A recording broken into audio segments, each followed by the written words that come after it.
Hello everyone, welcome to Gurumantra Siksha Ka Granth. Hopefully everyone is fine and doing good.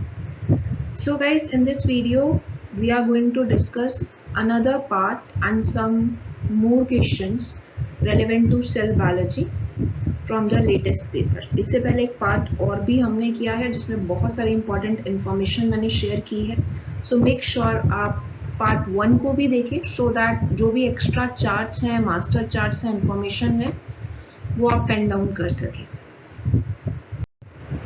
Alright, so this is a very first question from this part and this is from section C. In case you have a good command over this unit, आप 2 से 3 minute ले सकते हैं post करके and solve कर सकते हैं. Question जो है, अगर मैं कंसेप्ट की बात करूं तो साइटोस्केलेटल प्रोटीन्स जिसमें हम एक्टिन के बारे में पढ़ते हैं, एक्टिन फिलामेंट्स या जिसको आप माइक्रो फिलामेंट्स भी बोलते हैं, उससे रेलेवेंट जो है क्वेश्चन है. एंड साइटोस्केलेटल फिलामेंट से, स्ट्रक्चर से काफ़ी सारे सवाल जो हैं लगातार पूछे जा रहे हैं. एक्टिन का रोल आपको पता है, cellular contraction, basic cell movements, amoeboid movement हुआ या फिर muscles contraction, relaxation, cytokinesis. Actin is one of the major protein in the cytoplasm of eukaryotic cell. यहाँ क्वेश्चन है, cellular actin level can be high as 100 to 400 micrometer. Of this, unpolarized actin concentration can be as much as this value. Critical concentration हालांकि बहुत कम मिलती है. ऐसा इसलिए because कुछ inhibitors present होते हैं. आपको बताना है कौन से इनिबिटर्स हैं. तो अगर आप यहाँ पर डी ऑप्शन को देखेंगे जहाँ पर X माइक्रोट्यूब्यूल एसोसिएटेड प्रोटीन 215 की बात की है. Microtubules are again one of the another type of protein जो प्रेजेंट है and they are the one जो माइक्रोट्यूब्यूल्स के लिए काम करते हैं. यहाँ पर सवाल जो हमसे पूछा गया है वो एक्टिन के लिए पूछा गया है. सो ऑब्वियसली एक बहुत ऑड ऑप्शन है एंड लकीली अगर आप ये ऑड ऑप्शन देखेंगे तो तीनों ऑप्शन में प्रेजेंट है. आंसर को एलिमिनेशन स्ट्रैटेजी से मिल जाएगा. हालांकि तीनों प्रोटीन इनिबिटर्स के बारे में जानना बहुत ज़्यादा ज़रूरी है. So we will be seeing some points and you need to pen down them. Alright, answer आपको मिल चुका है.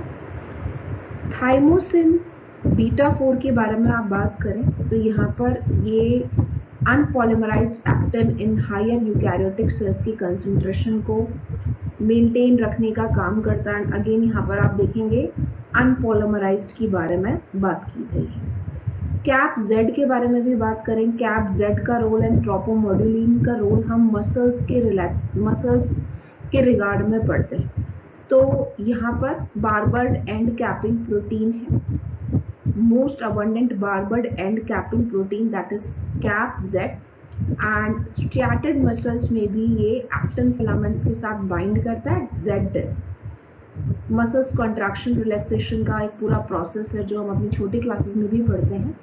वहीं पर इस पूरे प्रोटीन का जो है वो रोल देखा जाता है. ट्रोपोमोड्यूलिन अगेन एक मस्कुलर प्रोटीन है that caps filament pointed ends. जो आप double helical sort of structure देख रहे हैं, पोलैरिटी इज ऑल्सो देयर. तो यहाँ पर इस तरीके से जो है ये बाइंड करता है वाइल इंटरैक्टिंग विद ट्रोपोमायोसिन. उस तरीके से जो लेंथ है एक्टिन फिलामेंट्स की स्केलेटल मसल्स में वेरियस सेल टाइप्स में रेगुलेट करता है. तो ये तीनों डायरेक्टली गिवन थे. In case you don't know about them, make sure इसको लिख लें क्योंकि एक्टिन, मायोसिन, काइनेसिन, डायनेलिन, यहाँ से काफ़ी सवाल जो है लगातार पिछले कुछ सालों से पूछे जा रहे हैं. +4 for correct answer, -1 for incorrect answer. Moving to the next question. Alright, next question जो है वो एक ऑर्गेनेली के रिगार्ड में है एंड एक डायरेक्ट क्वेश्चन है. माइटोकॉन्ड्रिया एंड क्लोरोप्लास्ट एंड कुछ ऑर्गेनेलीज की हम बात करते हैं तो वहाँ पर हम एंडोसिम्बायोटिक ऑरिजिन देखते हैं. काफ़ी सारी प्रॉपर्टीज देखते हैं जो बैक्टीरिया के साथ मिलती हैं. So mitochondrial protein synthesis is of prokaryotic origin. We know that in fact cell bio में या यूनिट 11th इवोल्यूशन में हम एंडोसिम्बायोटिक थ्योरी में या एंडोसिम्बायोसिस में ये सारी चीज़ें पढ़ते हैं. बहुत सारी प्रॉपर्टीज़ हैं जिसके बेसिस पर हम देखते हैं कि सिमिलैरिटीज़ प्रेजेंट हैं. अभी यहाँ पर आपको राइबोसोम्स के रिगार्ड में, ribosomes are what, the protein factory of the cell, जहाँ पर अगेन प्रोटीन सिंथेसिस आप देखते हैं, ट्रांसलेशन में भी आप उसका पूरा प्रोसेस पढ़ते हैं, उसके रिगार्ड में पॉइंट्स कुछ पूछे गए हैं and you have to find the correct statement. First statement है the bacterial ribosome consist of small and larger subunit of 30s and 50s respectively, very correct statement. जबकि माइटोकॉन्ड्रिया ऑफ मैमल्स में आप 28s और 39s को देखते हो। This is also correct and you need to learn these values, because काफ़ी सारे students के माइंड में ये डायलेमा रहता है कि it is like same, but it is not same, it is different.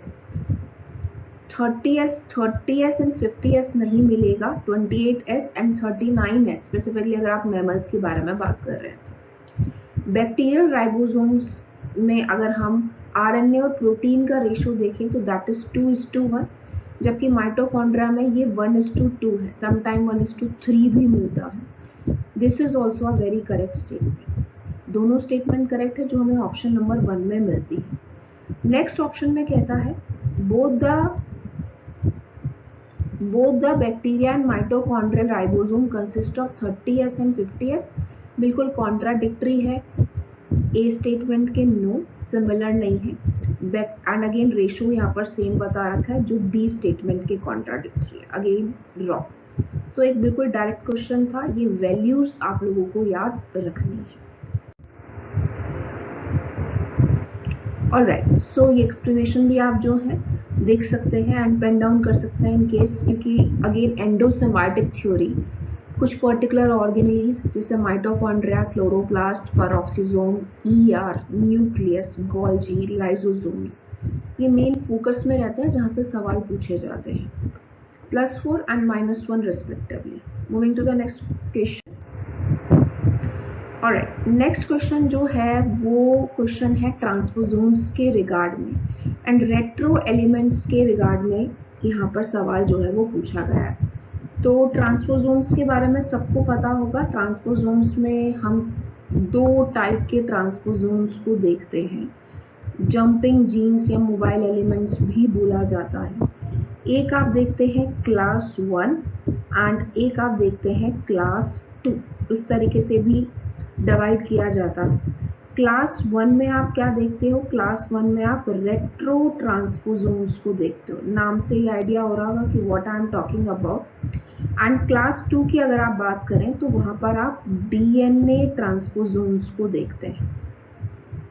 एक छोटा सा माइंड मैप इस तरीके से बनाकर आप रिवाइज कर सकते हैं। यहाँ बेसिकली क्या हो रहा कि जो भी ट्रांसपोसोम है बेसिकली इस तरीके से, फॉर एन एग्जाम्पल इस तरीके से ये प्रेजेंट है बीच में ट्रांसपोसोम, यहाँ पर भी प्रेजेंट है। तो रेट्रो ट्रांसपोजिशन के केस में सबसे पहले क्या होगा? रेट्रो ट्रांसपोजिशन के केस में सबसे पहले एक आरएनए इंटरमीडिएट बनेगा। क्या बनेगा? एक आरएनए इंटरमीडिएट बनेगा रिवर्स ट्रांसक्रिप्टेज की एक्टिविटी से। आरएनए इंटरमीडिएट एंड उसके बाद डीएनए इंटरमीडिएट बनेगा रिवर्स ट्रांसक्रिप्टेज की एक्टिविटी से। एंड देन ये रेसिपिएंट वाले एरिया में एक दूसरे एरिया में मैं कलर चेंज कर देती हूँ so that you can get an idea. दूसरे एरिया में जाकर जो है वहाँ पर ट्रांसलोकेट हो जाएगा, ट्रांसपोसोम जो है ट्रांसलोकेट हो जाएगा। यहाँ पर बेसिकली आप कैसा मैकेनिज्म देखते हो? कॉपी एंड पेस्ट मैकेनिज्म देखते हो। जबकि डीएनए ट्रांसपोसोम में इस तरीके की रिवर्स एक्टिविटी कोई भी आपको नहीं मिलेगी। यहाँ पर डायरेक्टली आप क्या देखेंगे? यहाँ पर आप डायरेक्टली देखेंगे कि ये यहाँ से एक्साइज होगा या कट होगा। ट्रांसपोजेज एंजाइम की मदद से ये डीएनए इंटरमीडिएट एक नई जगह पर जाकर लोकेलाइज हो जाएगा, एक नई पोजीशन पर जाकर जो है वो लोकेलाइज हो जाएगा, राइट।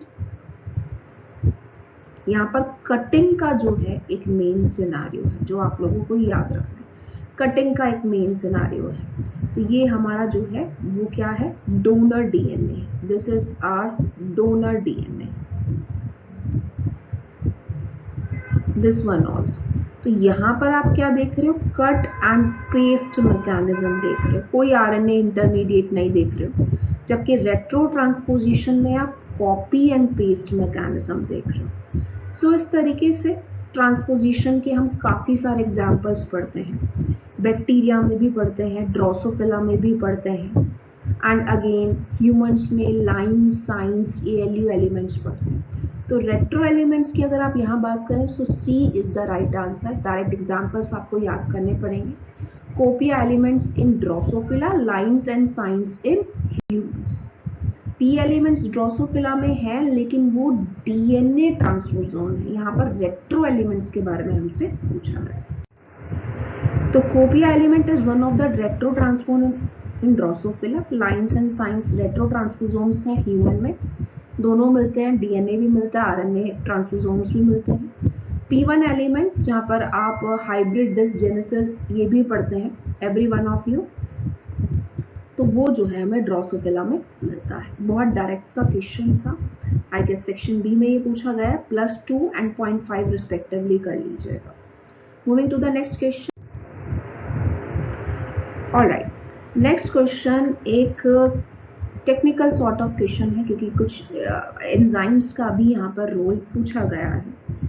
क्वेश्चन है to delineate the steps in ER transport, a PhD student homogenized pancreatic akinere cells to isolate microsomes which retain most of the biochemical properties of ER. For this experiment, the student has planned a number of control as mentioned below. आपको सही combination जो है वो देखना है। तो देखिए यहाँ पर सबसे पहले तो अगर आप एंडोप्लाज्मिक रेटिकुलम की बात कर रहे हैं एंड प्रोटीन ट्रांसपोर्ट की बात कर रहे हैं तो आप RER की बात करें, that is rough endoplasmic reticulum की बात कर रहे हैं, राइट, जहाँ पर अगेन आपको पता है कि राइबोसोम्स जो हैं वो स्टडेड है इस तरीके से, तभी हम इसको रफ एंडोप्लाज्मिक रेटिकुलम बोल रहे हैं। एंड हम देखते हैं प्रोटीन का सिंथेसिस भी होता है, सीक्रेटरी पाथवे से प्रोटीन जो है वो आगे की ओर जो है वो बढ़ता है। अब माइक्रोसोम्स किसको बोलते हैं, माइक्रोसोम्स ER की ही छोटी छोटी वेसिकल, आपने सेल को डिसरप्ट कर दिया, होमोजेनाइजेशन इक्वलाइजेशन आप कर रहे हो, आपको ऐसे छोटे छोटे वेसिकल्स मिलेंगे जो कट होती हैं, सील होती हैं, इसके ऊपर आपको इस तरीके से राइबोसोम्स मिलते हैं, तो इनको हम rough endoplasmic reticulum RER microsomes बोल देते हैं, राइट, और नहीं मिलते इस तरीके से तो हम SER माइक्रोसोम्स बोल देते हैं। अब हम कंट्रोल का केस देख रहे हैं, अगर हम कंट्रोल का केस देख रहे हैं तो वहाँ पर हमें प्रोटीन की अवेलेबिलिटी मिलनी चाहिए, यानी प्रोटीन मिलना चाहिए, तभी हम उसको एज एन रेफरेंस लेंगे क्योंकि हमें ट्रैक तो प्रोटीन ही करना है। RER से गोल्जी जाएगा, गोल्जी से प्लाज्मा मेम्ब्रेन सेल के बाहर या लाइसोसोम में जाएगा, पाथवे फॉलो करता हुआ। तो पहला ऑप्शन कहता है treat one set of microsome first with detergent and then with protease. अब इस केस में तो प्रोटीन बिल्कुल खत्म ही हो जाएगा, क्योंकि अगर आप डिटर्जेंट के साथ, अगर आप माइक्रोसोम को डिटर्जेंट के साथ ट्रीट कर रहे हैं तो what it will be doing, ये मेम्ब्रेन को डिसरप्ट कर देगा, तोड़ देगा, ठीक है। उसके बाद आपने प्रोटीएज से अगर ट्रीट किया तो प्रोटीन को भी तोड़ देगा, तो प्रोटीन तो हमें मिलेगा नहीं, बट कंट्रोल केस में तो हमें वो चीज़ चाहिए। तो this is the very odd option, दो ऑप्शंस हमारे यहाँ से निकल जाते हैं, B एंड D दोनों कॉमन है, तो C हमें हमारा आंसर दे देगा। B फिर भी देख लेते हैं, B है treat one set of microsome with protease only. अब प्रोटीन तो क्या है, अंदर है, ठीक है, तो ठीक है, we have to take this option, detergent का यहाँ कोई यूज नहीं है। फिर है treat one set of microsome with micrococcal nucleus.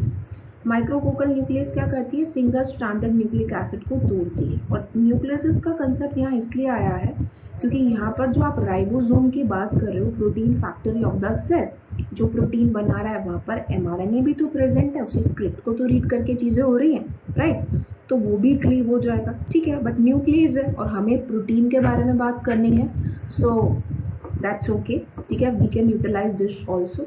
And यहाँ पर केवल डिटर्जेंट, तो डिटर्जेंट में आउटर मेम्ब्रेन ही डिस्टर्ब होगी, अगेन हमारा प्रोटीन जो है वो बच जाएगा। तो मोस्ट प्रोबेबल आंसर जो है इसका वो B स्टेटमेंट जो है वो होनी चाहिए। मिसलेनियस क्वेश्चन था, एंजाइम्स का रूल पता होना चाहिए तभी आप चीज़ों को कर सकते हैं, otherwise it would be very difficult. +4 and -1 respectively. Alright, moving to the next question. Next question जो है, अगर मैं इसके कंसेप्ट की बात करूँ तो this is from microbial physiology, जिसमें भी सबसे ज़्यादा सवाल जो है वो जनरेशन टाइम से आते हैं. बहुत सिंपल सा सवाल है, IS सेक्शन B में पूछा गया है. A culture was started by inoculating the medium with 100 cells having generation time of 2 hours. मतलब inoculation किया जा रहा है एंड स्टार्टिंग में कितने सेल्स लिए जा रहे हैं, 100 बैक्टीरियल सेल्स लिए जा रहे हैं. जनरेशन टाइम है 2 आवर्स का, यानी 2 घंटे में वो डबल हो जाते हैं, यानी 100 इंटू 2 200 हो जाते हैं. एज्यूम करना है कि कल्चर को आइडियली सिंक्रोनाइज किया गया, यानी सभी बैक्टीरिया सेम रेट से ग्रो कर रहे हैं 24 आवर्स के लिए, एक दिन के लिए. तो कल्चर में एट 2 आवर्स एंड 9 आवर्स, 2 घंटे बाद और 9 आवर्स बाद, 9 घंटे बाद कितना बैक्टीरिया आपको मिलेगा. तो बहुत सिंपल है, 2 घंटे बाद तो 2 घंटे का जनरेशन टाइम है, पहली जनरेशन हमें मिलेगी तो 200, राइट. तो यानी कि आप इसको कैसे लिख सकते हो, 2 इंटू 10⁻² भी लिख सकते हो. ये ऑप्शन जो है वो हमारा रिमूव हो गया, यहाँ पर ये और दे रखा है. अब 9 आवर्स का आपको देखना है, यानी कि अगर हम 4 जनरेशन की बात करें या 5 जनरेशन की बात करें तो it will be like 2⁻⁴, right. 5 generations की बात करेंगे तो 2⁻⁵. तो यहाँ पर 2 into 2 into 2 into 2, 2 into 2 into 2 into 2 into 2, तो ये आता है 2 2 जा 4, 4 2 जा 8, 8 2 जा 16 एंड यहाँ पर हमें मिलेगा 32. लेकिन ये 5 जनरेशन है, ठीक है. एंड हमें 9 आवर्स के बारे में बात करनी है, 10 आवर्स के बारे में बात नहीं करनी है. तो 4 से ज़्यादा मिलना चाहिए, 5 से कम मिलना चाहिए. एंड अप्रोप्रिएटली अगर आप वैल्यूज़ भी देख रहे हैं, वैसे तो ये कॉमन सेंस से हो जा रहा है, फॉर्मूला भी I will be giving you, वो भी आप यूज़ कर सकते हैं. तो कॉमन सेंस से भी हमें पता चल रहा है this is the correct answer. अब फॉर्मूला अगर आप यूज़ करते हो तो फॉर्मूला इसका बहुत आसान है. फॉर्मूला की हेल्प से ही आप ऐसे सवालों को जो है वो सॉल्व कर सकते हैं. This is the formula everyone, this is the final, this is the initial, size 2 into generation time कितना ले रहे हैं, या फॉर्मूला अप्लाई करेंगे you will be getting the answer. यहाँ पर मैंने सॉल्व भी करके बताया हुआ है, तो आप डायरेक्टली इसको यूज़ कर सकते हैं, राइट.